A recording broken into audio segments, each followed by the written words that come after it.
ये है हरश्रृंगार का प्लांट। इसे मैं नर्सरी से कुछ 4 से 5 दिन पहले लाई हूँ। तो ये वीडियो डेडिकेटेड है हरश्रृंगार के प्लांट की रिपोर्टिंग किस तरह से करनी है, नर्सरी वाले बैग से किस तरह से हमें प्लांट को निकालना है और हरश्रृंगार प्लांट के जो मेडिसिनल यूजेस हैं उनको भी मैं इस वीडियो में बताऊंगी।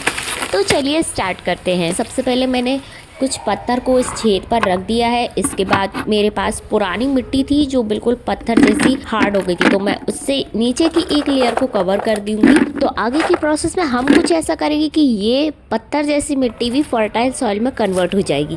तो पतली सी लेयर उस मिट्टी के बाद मैं इसमें डालूंगी मेरा किचन वेस्ट, जो कि काम करेगा उस नीचे की मिट्टी को फर्टाइल करने का। इसके बाद मेरा गार्डन वेस्ट, थोड़ी सूखी पत्ती, फिर से थोड़ा सा मेरा किचन वेस्ट। इसी तरह की लेयर्स बनाने के बाद लास्ट में जो थोड़ी सी जगह बचती है उसमें मैं मेरा प्लांट सेट करूंगी। तो अब बारी है नर्सरी बैग से प्लांट कैसे निकालना है ये सीखने की। के लिए मैंने 1 से 2 दिन पहले इस प्लांट में पानी नहीं दिया था, जिससे कि मिट्टी पूरी तरह से सूख जाए। अब हमें प्लांट की चारों तरफ से इस तरह से टैप करना है, जिससे कि मिट्टी पॉली बैग से थोड़ा दूर हो जाएगी। फिर एक हाथ से पॉली बैग को पकड़ना है और दूसरे हाथ से प्लांट की स्टेम और फिर इन्हें खींचना है, जिससे कि धीरे धीरे प्लांट बाहर आने लगेगा। अगर प्लांट बाहर नहीं आता है तो हमें फिर से टैप करके और फिर प्लांट को निकालने की कोशिश करनी है और कुछ ही देर में हमारा प्लांट पॉली बैग से बाहर आ जाएगा। ऐसा करने से हमारा पॉली बैग वेस्ट नहीं होगा और फिर हम बाद में इसी पॉली बैग में कोई और प्लांट को लगा सकते हैं। तो देखिए पूरा का पूरा पॉली बैग बिना कोई रूट बॉल को डैमेज हुए बाहर आ गया है।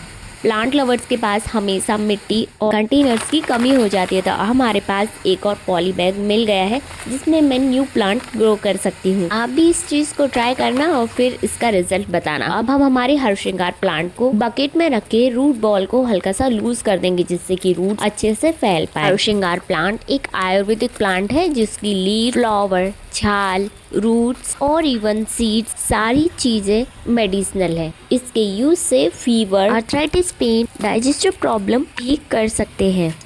अब पॉट में मैं मिट्टी, कंपोस्ट और नीम खली मिक्सचर को डाल दूंगी। आप भी अपने घर में इस प्लांट को इंक्लूड जरूर करना, क्योंकि इसके मेडिसिनल बेनिफिट इनफाइनाइट है। अगर हम इसके फ्लावर्स की टी बनाकर पीते हैं तो उससे स्ट्रेस, एंजाइटी और इंसोम्निया जैसी डिसीजेस से रिलीफ होता है।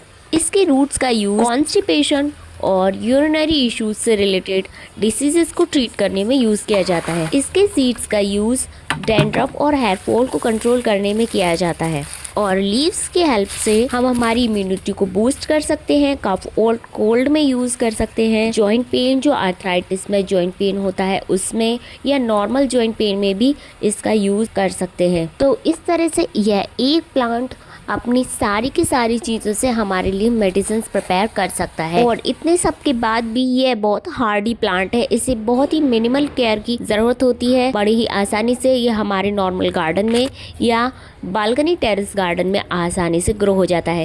रिपोर्ट करने के 10 दिन बाद का ये वीडियो है। तो देखो ये पूरे प्लांट पे नई नई ग्रोथ शूट आने लगे हैं। इसका मतलब है कि ये प्लांट इसके नए घर में बहुत खुश है। अगर आप इसी तरह की और इन्फॉर्मेटिव प्लांट्स की वीडियोस देखना चाहते हैं तो चैनल को सब्सक्राइब करें, और अगर कोई सीड्स या प्लांट की नीड हो तो कमेंट में बताना।